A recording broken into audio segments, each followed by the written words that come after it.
Olá pessoal, tudo bem com vocês? Eu sou Carlos Angelini, estou estudando para ser treinador de xadrez e hoje sou um jogador amador de xadrez. Então todo o material que eu estou estudando, eu estou trazendo aqui para vocês.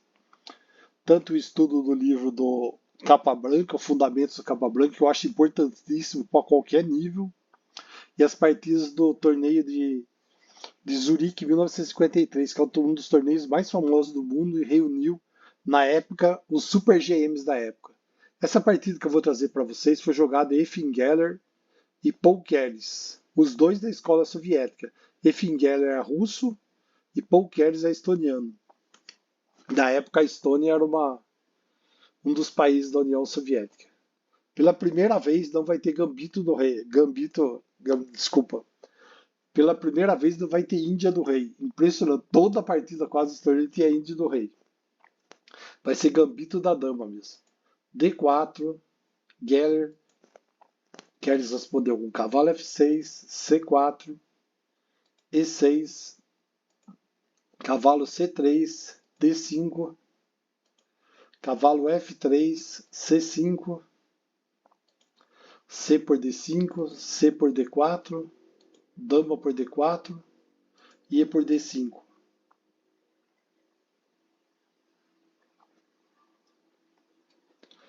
O que aconteceu? Você vai ver nas outras partidas que o Keres jogou, o Keres armou uma nova defesa, especialmente para esse torneio. Ele já usou contra o Stauberg, que foi o jogo 33, eu vou mostrar mais no futuro.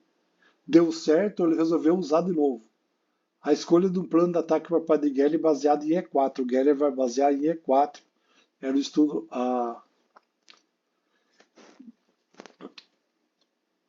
o plano de ataque dele. Agora vamos lá.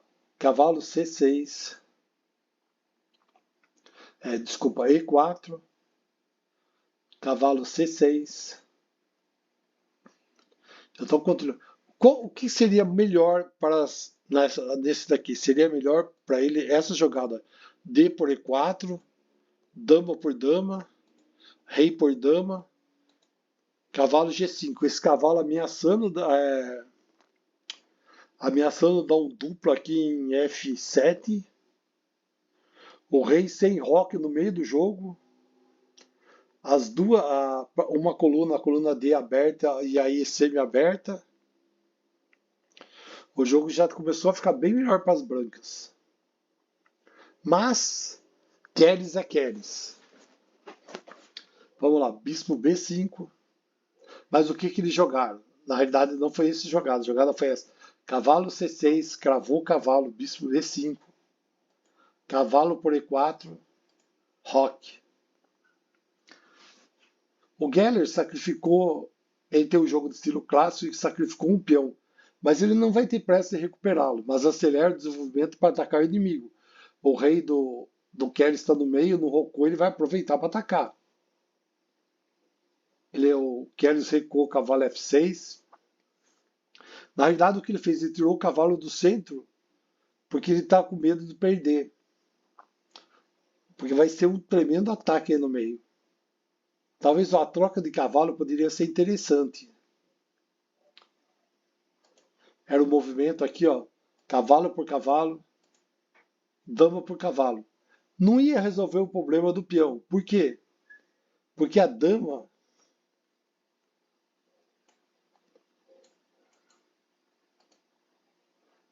poderia tá impedindo o roque, porque ela está ameaçando o peão de G7.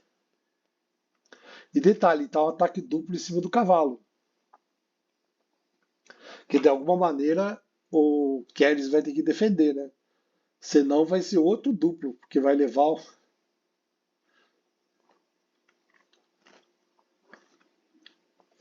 Tá cavado. Então vamos lá. Daí ele jogou Hulk E1, deu cheque, agora ele vai atacar com tudo. Ele tá querendo atacar o rei. Bispo E7, dama E5. O cavalo não pode pegar a dama porque tá cravado, né? E a dama ficou forte no ataque, pressionando o bispo, impedindo de qualquer jeito, tá impedindo o roque do mesmo jeito. Tá?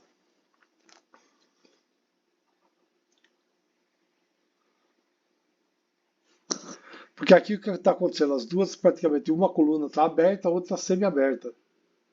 E branca vai tentar explorar o jogador de linhas abertas, as linhas estão abertas. Pô. Ele vai tentar explorar de todas as maneiras. Imaginar ataques, combinações de todos os tipos. Mas você deve estar sempre alerta sobre a possibilidade do seu oponente de levar um contra-ataque. Que também pode imaginar um monte de manobra complicada. O jogo de Galley parece muito forte, já que a cravada do bispo previne o roque. Mas ó, poderia ter uma variante interessante. Ó. Poderia jogar dama 6. Se bispo E6, cavalo D4. Seria muito desagradável esse cavalo D4. É bem chatinho, por sinal. Então a pressão das brancas está muito forte. Mas o Geller até poderia ter segurado o inimigo, o Kers no centro. Mas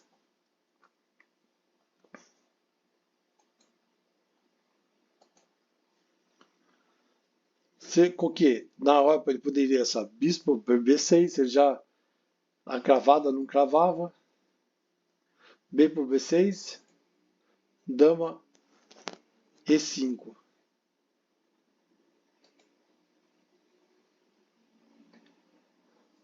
Ia ter perigo de todo lado, porque na realidade ele ia tentar mover o peão de B3 para atacar o bispo, colocando o bispo, como está setinha aqui, o bispo vai para B3, o peão vai para B3, o bispo vem para A3, vai ser assim, vai ser muito forte o ataque em cima do bispo. E está impedindo o roque das brancas.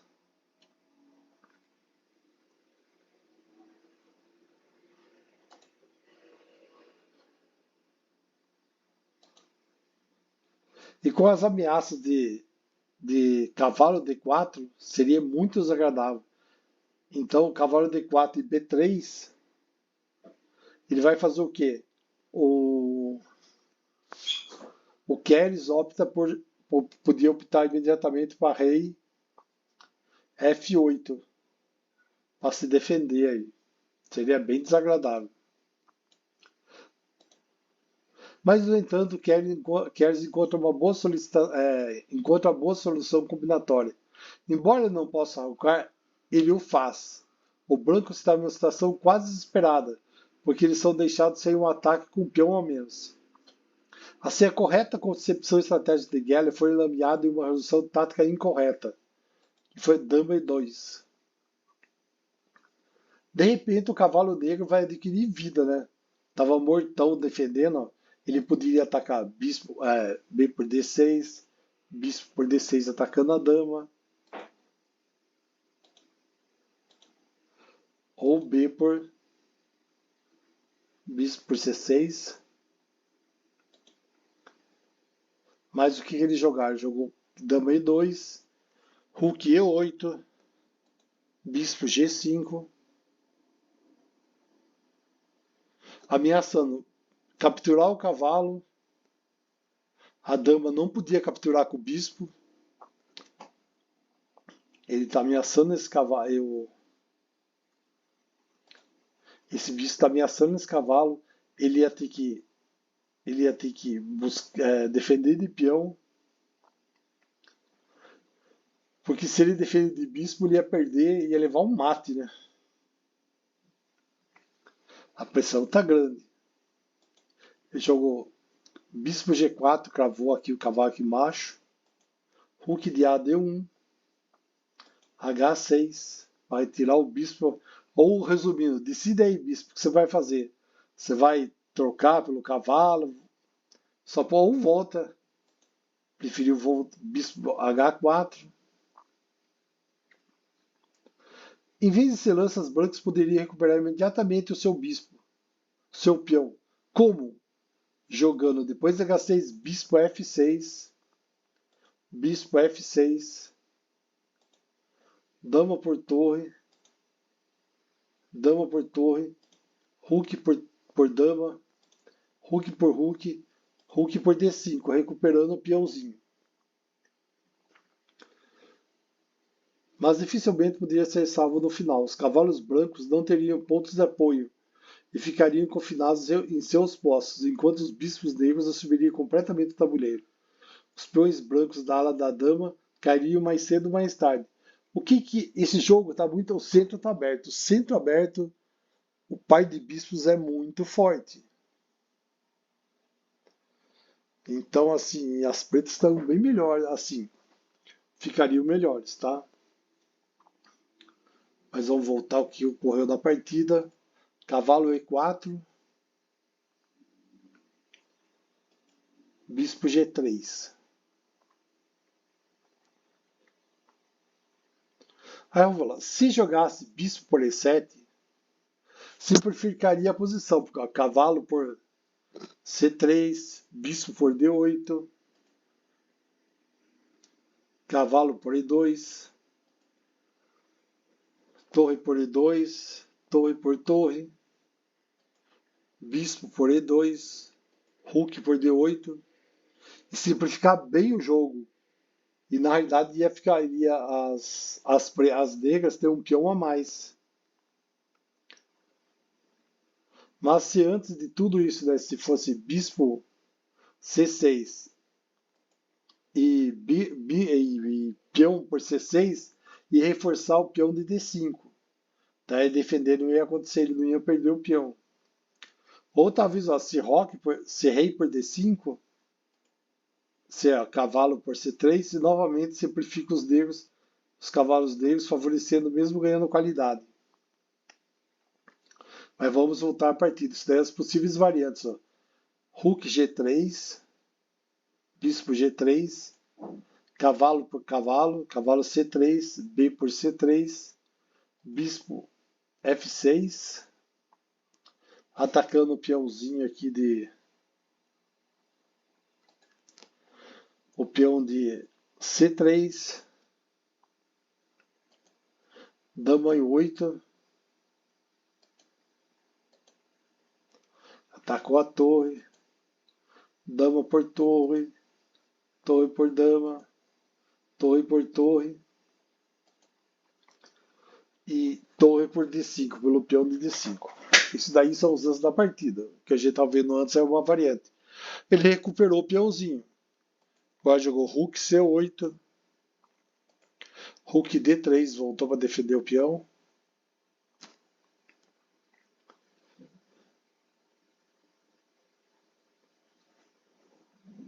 Olha que interessante essa variante.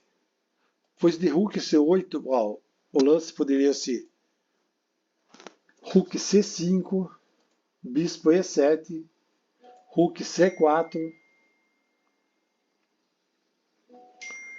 bispo E6, ameaçando a torre, Rook A4,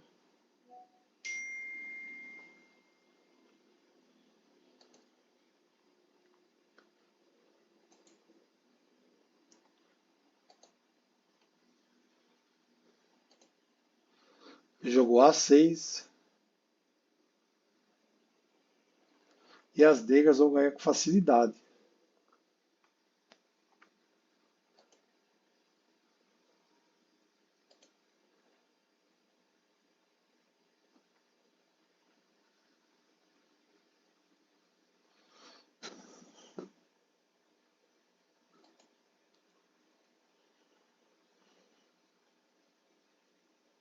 Esse é um lance muito interessante das negras. Por quê? Ela vai ganhar um peão, esse peão. Ela está ameaçando a torre e está defendendo o peão. Foi um lance considerado brilhante da partida. Pelo que eu estava analisando também pelo Stockfish, além da análise do Broenstein, que eu estou usando também, eu analisei a partida com o Stockfish e dando os palpitinhos meus. Mas esse lance foi considerado brilhante pelo Stockfish. Torre por E3, cavalo por A2. Aí ele vai ganhar o peão lá, o peão de A2. cavalo por A2, H3, bispo por F3, G por F3, dobrou os peões para ficar com a torre defendendo o peão lá. Cavalo C3, capturou o peãozinho. Só na jogada foram 2 peões. Agora as negras estão com uma vantagem muito grande. Apesar do pai de bispo das brancas, o negro tem uma vantagem de 2 peões. 2 peões no nível desses jogadores é muita coisa. Bispo D7, Rook D8, bispo F5, G6, bispo D3. Agora foi o golpe de misericórdia. Torre D1. A torre vai ter que sair daí. A torre está defendendo o bispo.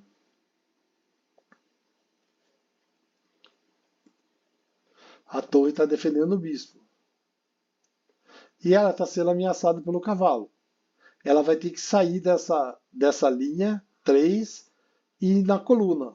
Mas o pior, não dá nem para ameaçar o cavalo aqui embaixo, porque a partir do momento que você dama por torre por bispo, a torre vai estar protegendo o cavalo. Então ela também não vai resolver nada se ela jogar E1. E o que acontece? O Geller abandona a partida, mas não tem mais o que fazer mesmo. A jogada foi muito inteligente, a jogada do Paul Keres. Agora, galera, de novo, acontece o que aconteceu em todas as partidas. A precisão do Keres foi 95,6 e a do Geller 83,2. Gente, você tem uma precisão de 95,6. Na época não tinha computador, poucos livros. Os recursos não eram como hoje. Hoje dificilmente você vai ver uma partida, um Super GM fazer 95,6 numa partida. Não é sempre. E se você olhar, isso está acontecendo a todo momento. Pelo menos as partidas que eu escolhi até agora, todas elas tiveram mais de 90%. A maioria dos nem nada teve menor que 80% por enquanto. Precisão de 80%. Então, assim, o nível é altíssimo deles. E Keres é um senhor jogador estoniano, assim, o melhor jogador da Estônia, um dos melhores da União Soviética. Muito obrigado, pessoal, mais uma vez. Desculpa de algum probleminha. Se vocês quiserem curtir a página, curtir o jogo, vou ficar muito feliz. Vai ajudar muito para divulgar para o pessoal. Falou? Muito obrigado, pessoal. Até mais.